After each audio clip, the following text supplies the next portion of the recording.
আসসালামু আলাইকুম। আজকে কথা বলবো ইনফেক্টেড স্ক্যাবিক্সের চিকিৎসা নিয়ে। আমরা এর আগের একটি পোস্টে বলেছিলাম যে ইনফেক্টেড স্ক্যাবিক্স কেন হয় এবং এর লক্ষণগুলো কি। মানবদেহে যে খোসপাচড়া বা স্ক্যাবিক্স রোগটি হয়, এটি যদি দীর্ঘদিন শরীরে থেকে যায় এবং অতিরিক্ত চুলকানোর ফলে সেখানে ব্যাকটেরিয়া বাসা বেঁধে যে ইনফেকশনটা তৈরি করে তাকে আমরা বলি ইনফেক্টেড স্ক্যাবিক্স।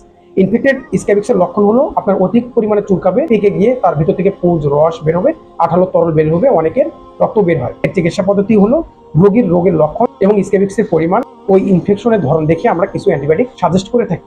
বিশেষ করে সেভরোক্সিন প্লাস ক্লাভোনিক অ্যাসিড অথবা ফ্লুক্লোক্সিন এই ধরনের অ্যান্টিবায়োটিক আমরা সাজেস্ট করে থাকি। এবং সঙ্গে পারমিসল ম্যাক্স ক্রিম যেটা আমরা দিয়ে থাকি, সেটা হলো পুরো ক্রিম, টিউবের সমস্ত ক্রিম গলা থেকে পায়ের পাতা অবধি ব্যবহার করতে হবে রাত্রিরে, এবং সকালবেলা কুসুম গরম পানিতে গোসল করে নিতে হবে।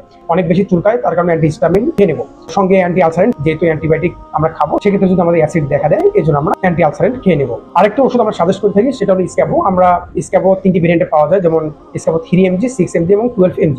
18 নিচে হলে আমরা সাধারণত 3mg, এবং 18 থেকে 30 এর মধ্যে হলে 6mg, আর 30 থেকে তার উপরে হলে আমরা 12mg সাজেস্ট করে থাকি।